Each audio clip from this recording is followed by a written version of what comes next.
Bismillahirrahmanirrahim. Assalamualaikum warahmatullahi wabarakatuh.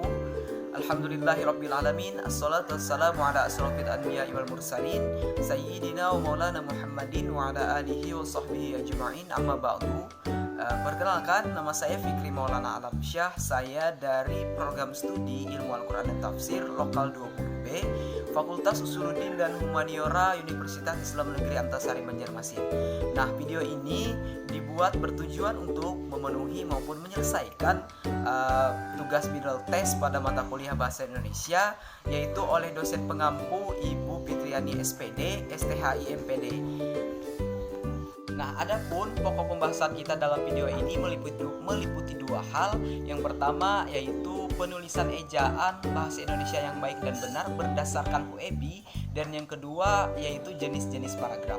Sebelum memasuki pokok pembahasan tersebut, akan ada baiknya apabila kita mengetahui sedikit apa sih itu UEBI dan apa itu paragraf.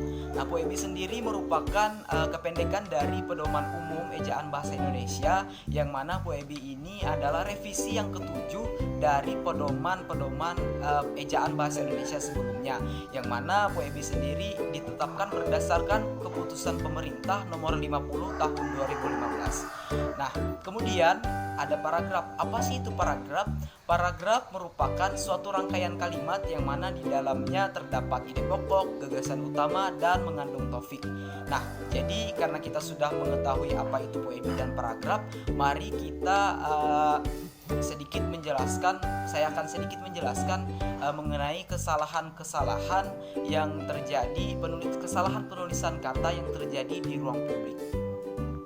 Nah, yang pertama di sini saya menemukan sebuah spanduk, yang mana spanduk tersebut menghimbau kepada masyarakat untuk tetap menjaga protokol kesehatan agar terhindar dari COVID-19. Sekarang kita fokus kepada kata COVID-19 yang tertera di spanduk tersebut. Nah, di spanduk tersebut tertulis COVID-19 dengan penulisan huruf kapital secara keseluruhan.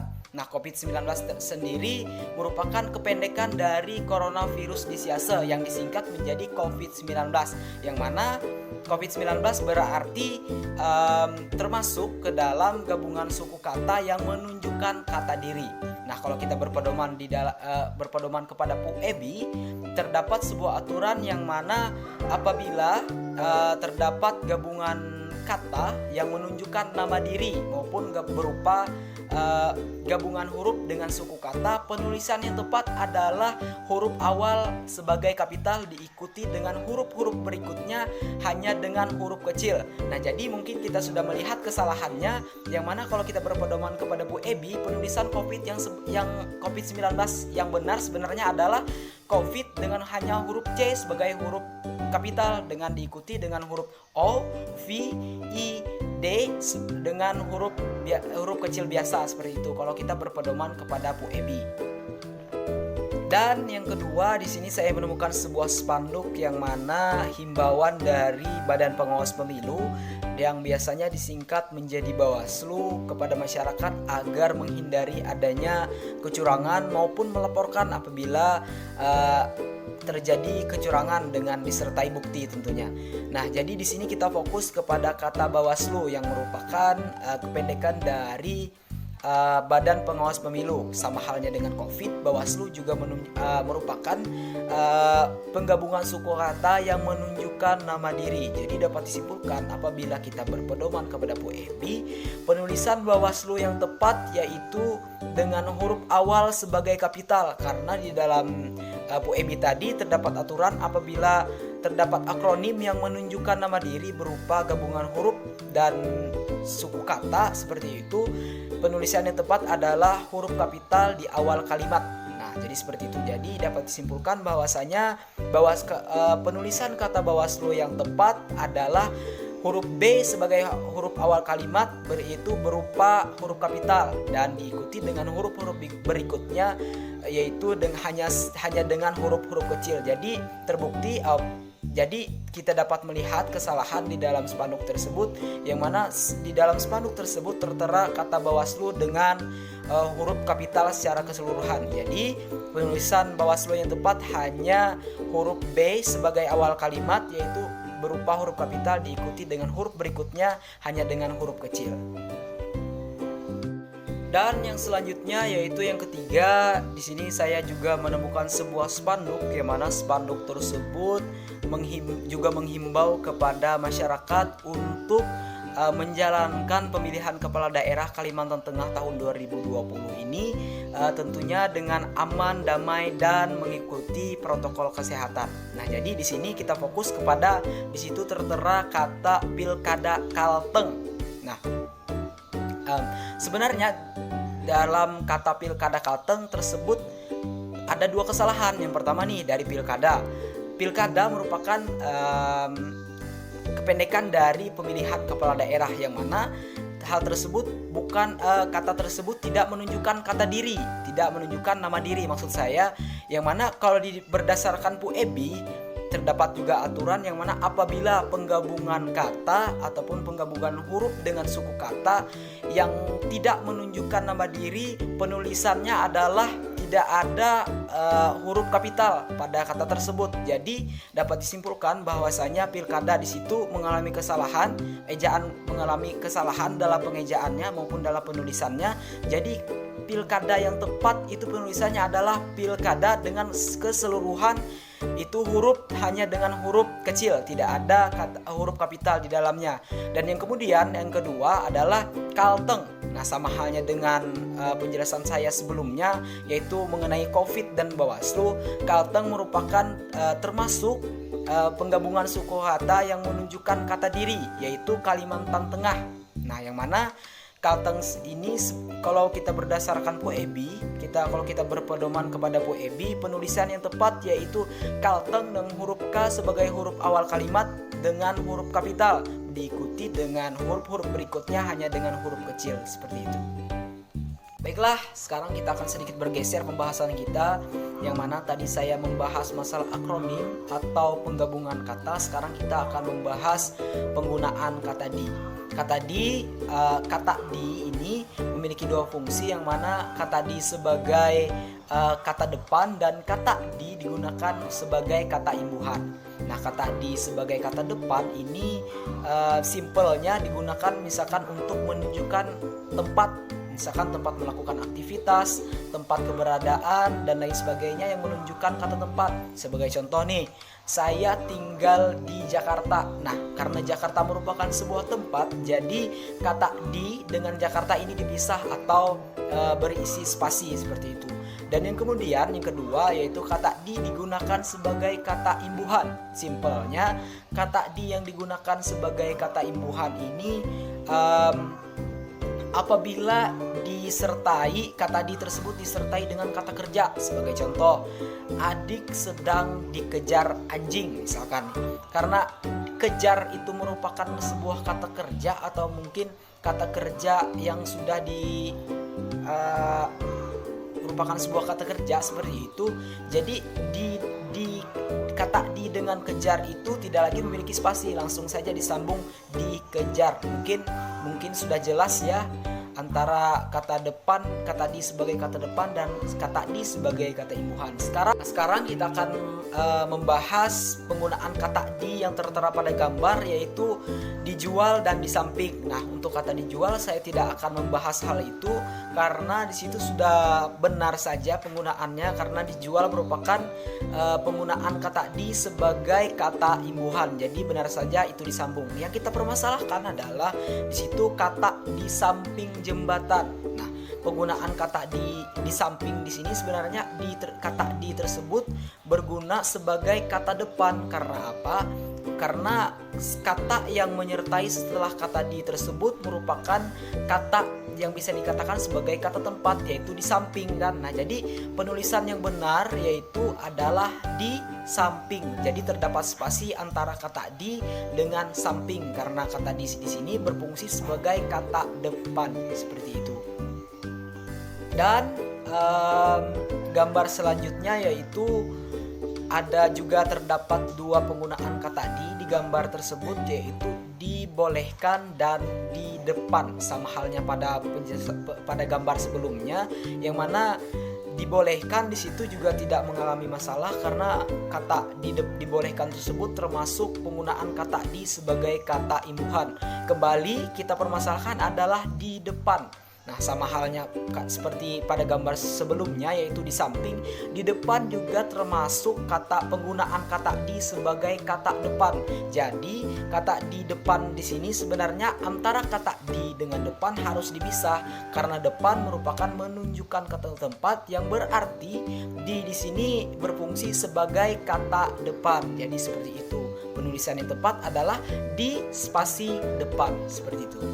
Nah, sekarang kita akan memasuki pembahasan kedua dari pokok pembahasan ejaan bahasa Indonesia yang baik dan benar.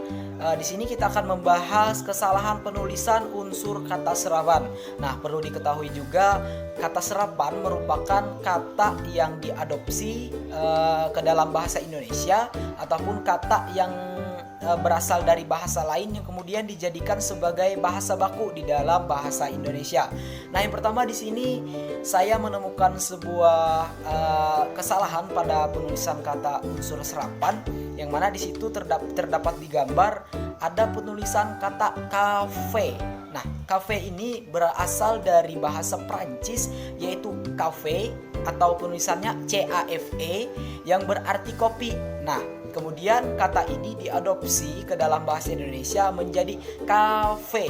Kafe KAFE yang berarti warung kopi seperti itu. Nah, namun kita lihat pada gambar tersebut terdapat kesalahan pada penulisan unsur kata serapan dalam bahasa Indonesia, yang mana kalau di dalam Kamus Besar Bahasa Indonesia penulisan kata baku yang tepat terkait kafe tersebut, kafe biasa saja tidak menggunakan dua F, namun di situ terdapat kafe yang mana F-nya menjadi 2 dan E-nya menjadi 2, dan ini membuktikan bahwasanya penulisan tersebut mengalami kesalahan seperti itu.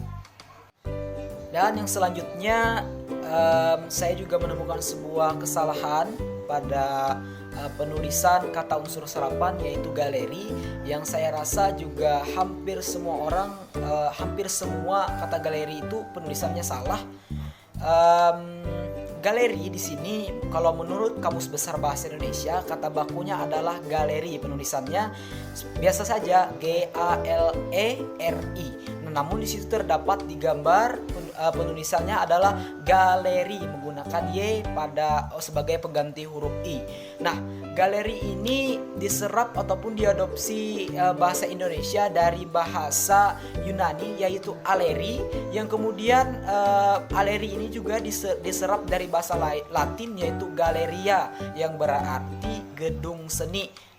Nah, kalau menurut Kamus Besar Bahasa Indonesia, galeri berarti gedung seni ataupun bangunan yang di dalamnya memamerkan benda-benda seni seperti itu. Nah, jadi kalau kita kembali kepada Kamus Besar Bahasa Indonesia, penulisan galeri pada gambar itu tentu saja sangat jelas di situ terjadi kesalahan. Yang selanjutnya adalah saya menemukan sebuah kesalahan, yang mana kesalahan pada unsur kata serapan yaitu kata praktik, yang di situ ditulis pada gambar terdapat penulisan kata praktek, yang sebenarnya kalau menurut Kamus Besar Bahasa Indonesia penulisan yang benar adalah praktik. Nah, praktik sendiri berasal dari bahasa Belanda yaitu praktik atau praktik, yang kemudian diserap ke dalam bahasa Inggris yaitu praktis yang berarti melaksanakan pekerjaan. Nah, jadi sudah kita ketahui bahwasanya penulisan unsur kata serapan yang tepat adalah praktik, bukan praktek. Next, yang keempat, saya di sini menemukan sebuah kesalahan pada unsur kata serapan, penulisan unsur kata serapan, yaitu kata service. Kata service sendiri berasal dari bahasa Inggris yaitu service penulisannya, yang berarti jasa pelayanan, yang kemudian diadopsi ke dalam bahasa Indonesia dan dijadikan ke dalam bahasa baku, yang mana kalau di dalam Kamus Besar Bahasa Indonesia penulisan yang tepat adalah service. Nah, namun kita lihat di gambar di situ masih tertulis terpengaruh oleh bahasa asal yaitu cervice yang berasal dari bahasa Inggris. Nah, kalau kita berpedoman kepada Kamus Besar Bahasa Indonesia, tentu saja penulisan tersebut salah karena yang benar adalah penulisan servis biasa saja seperti itu. Terakhir, saya menemukan sebuah kesalahan pada penulisan unsur kata serapan yaitu mebel, yang dimana saya rasa di sini juga masyarakat keliru mengenai penulisan kata tersebut, yaitu kalau menurut bahasa Kamus Besar Bahasa Indonesia, penulisan kata yang benar adalah mebel, biasa saja mebel. Namun di situ digambar tertulis kata mebel atau meuble yang dibaca mebel, yang mana penulisan tersebut sebenarnya penulisan kata asal dari bahasa tersebut. Nah, mebel sendiri ini diadopsi dari bahasa Belanda yaitu mebel, yang jika ditelusuri lagi diambil dari bahasa Prancis kuno mobile, yang diserap juga dari bahasa Latin yaitu mobilis yang berarti bisa digerakkan. Jadi kalau kita berpedoman kepada Kamus Besar Bahasa Indonesia, yaitu kata mebel ini penulisan yang benar adalah mebel biasa saja, bukan meuble ya, atau mebel seperti itu. Baiklah, selanjutnya kita akan memasuki pembahasan yang kedua, yaitu jenis-jenis dari paragraf. Nah, sebelumnya seperti yang saya sampaikan di awal, bahwasanya paragraf merupakan suatu rangkaian kalimat yang mana di dalamnya terdapat semua gagasan utama maupun ide pokok, dan juga bisa terdapat sebuah taufik.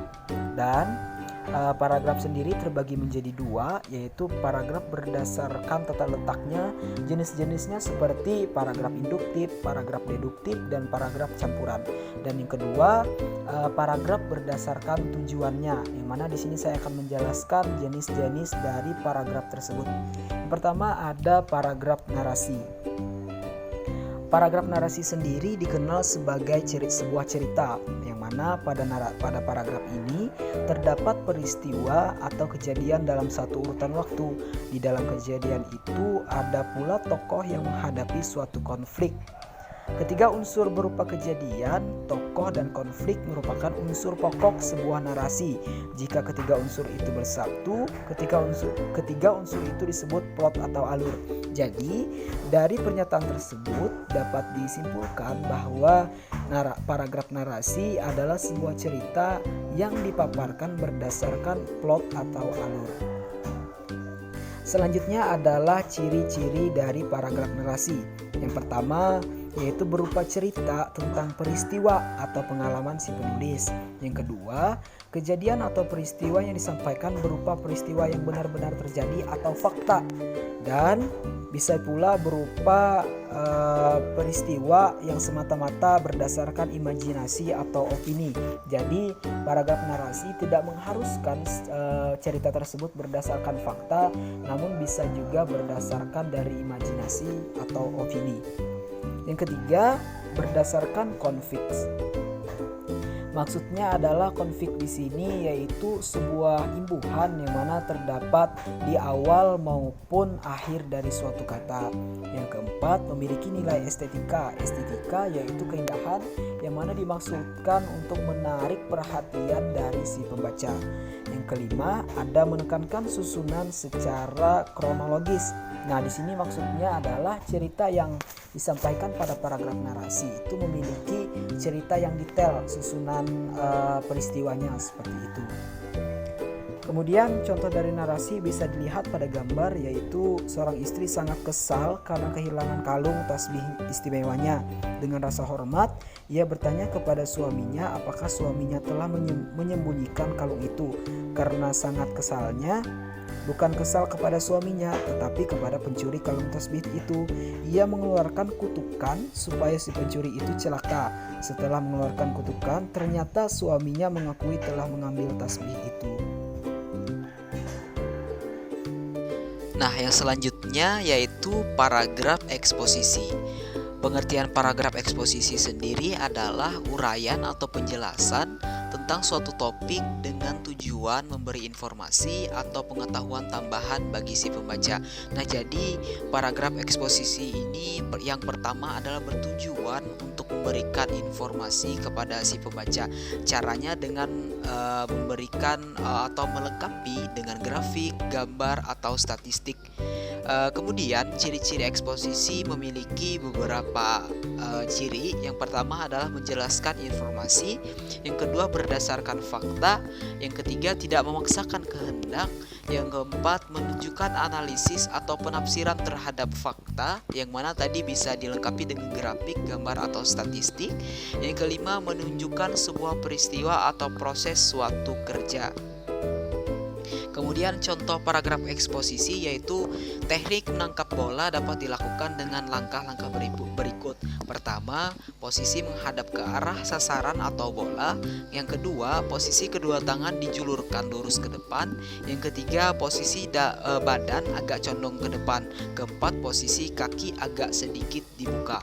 Nah, jadi itu tadi contoh dari paragraf eksposisi yang mana sudah tergambar jelas bahwasanya paragraf eksposisi ini bisa kita lihat atau kita bedakan dengan paragraf lain melalui isinya, yaitu lebih kepada memberikan informasi atau tentang langkah, cara atau proses kerja. Yang terakhir adalah paragraf argumentasi. Paragraf argumentasi adalah paragraf yang bertujuan untuk membuktikan kebenaran suatu pendapat atau kesimpulan dengan data atau fakta yang dijadikan sebagai bukti. Nah, kemudian ciri-ciri paragraf argumentasi yaitu yang pertama, menjelaskan pendapat agar pembaca yakin. Yang kedua, memerlukan fakta untuk membuktikan berupa gambar atau grafik dan lain-lain. Yang keempat, menggali sumber ide dari pengamatan, pengalaman, dan penelitian. Yang kelima, penutup berisi kesimpulan.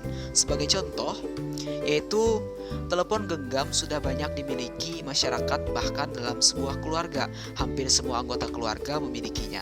Di samping memang sudah merupakan alat komunikasi yang mudah dibawa-bawa, pengoperasian telepon pun tidak sulit dan harga terjangkau pula. Dengan kemungkinan perkembangan alat ini pesat sekali karena hal-hal tersebut, ditambah pula karena muncul variasi bentuk, merek, dan model baru. Oleh karena itu atau oleh sebab itu, sekarang barang-barang tersebut sudah dianggap bukan barang mewah lagi. Nah, itu merupakan contoh dari paragraf argumentasi yang mana si penulis memberikan pendapatnya mengenai telepon genggam yang semakin berpengaruh, semakin berkembangnya zaman. Barang ini sudah bukan lagi dianggap sebagai barang mewah karena hampir semua orang sudah memiliki barang tersebut. Nah, mungkin hanya itu yang dapat saya sampaikan dalam video ini.